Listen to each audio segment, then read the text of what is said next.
Hi all, welcome back.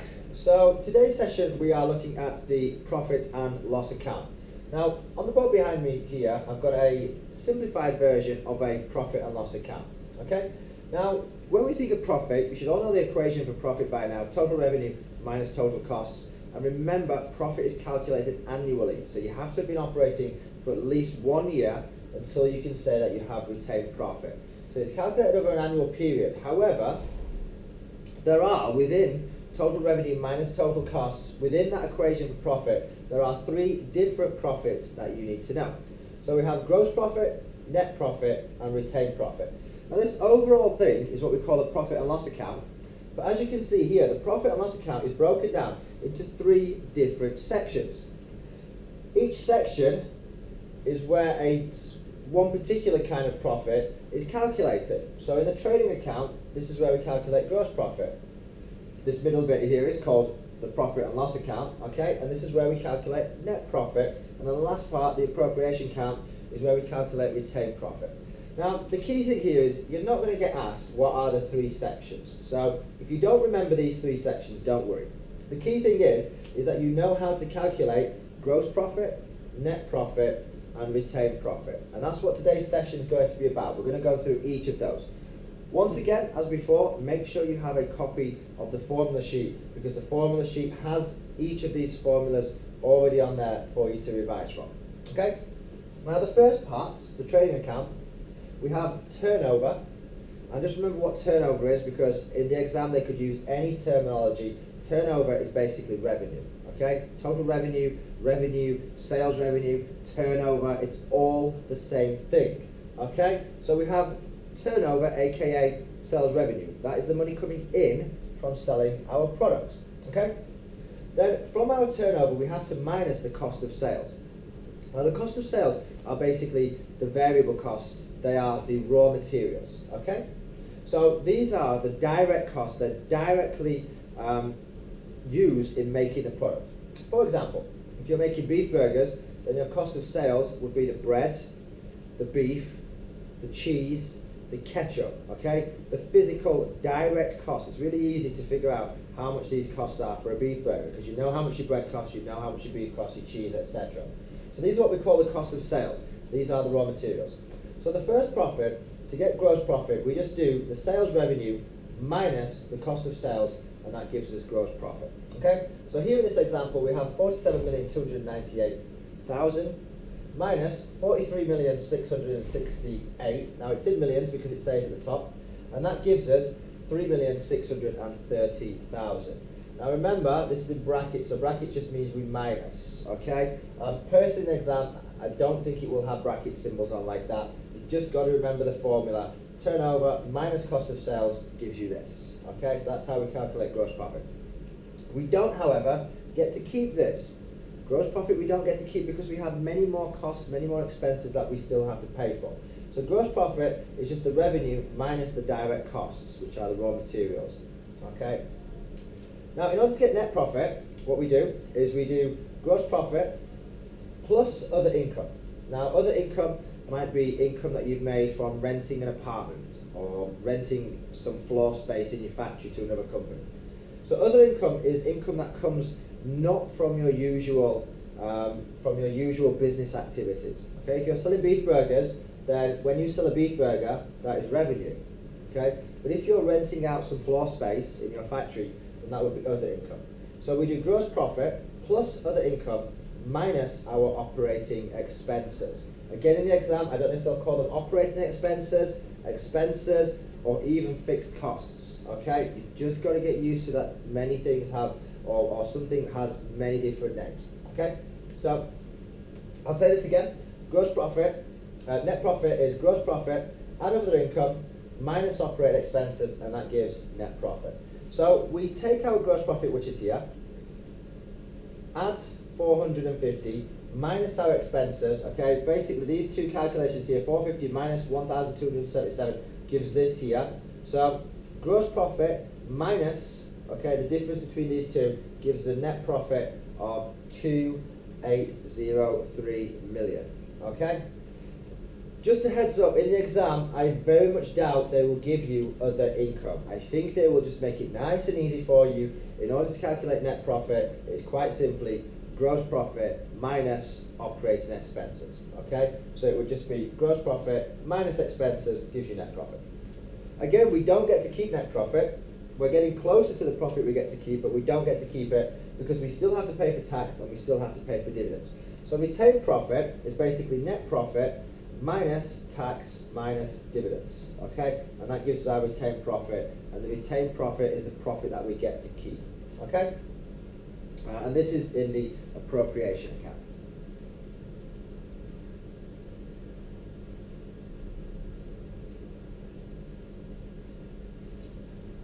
Okay, cost of sales then. So remember, where do we use cost of sales? Cost of sales is for, in order to calculate gross profit, and to calculate gross profit, remember, it is sales revenue minus the cost of sales. So if you get asked to calculate cost of sales, or if you get asked what is cost of sales, you can quite simply give this formula. But remember, the cost of sales are the raw materials. They are the variable costs. Okay?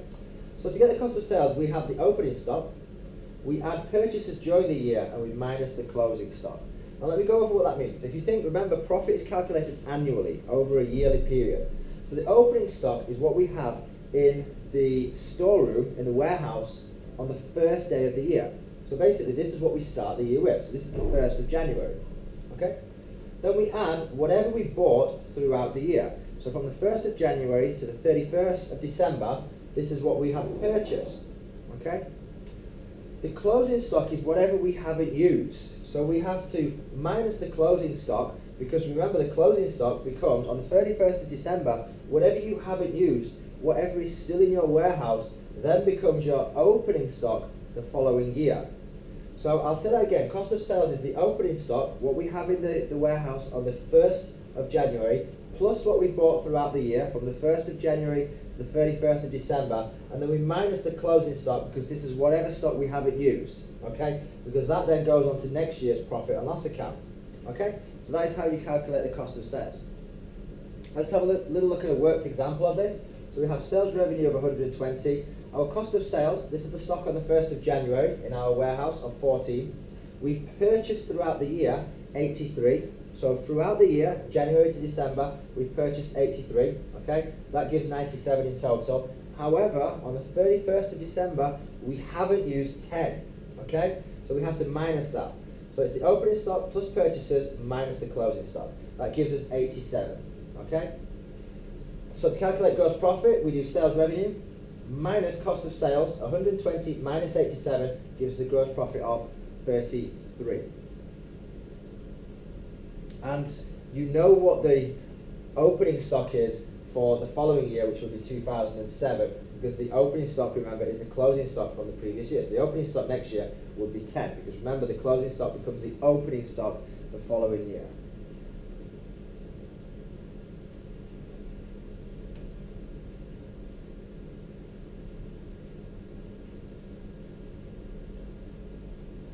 Okay, we're going to have a look at the profit and loss account next.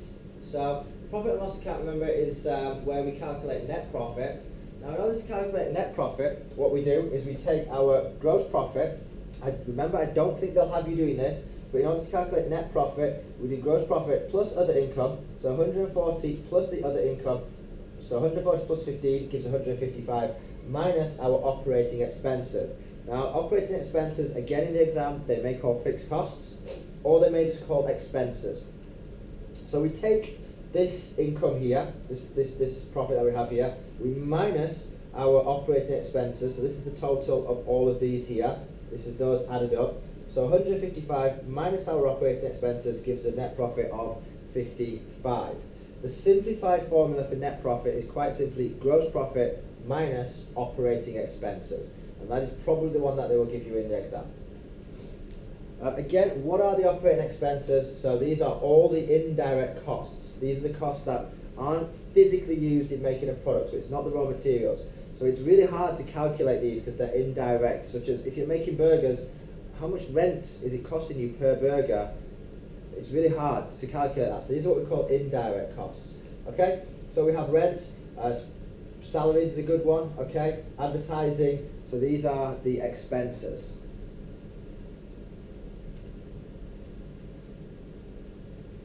Okay, last up we've got the appropriation account.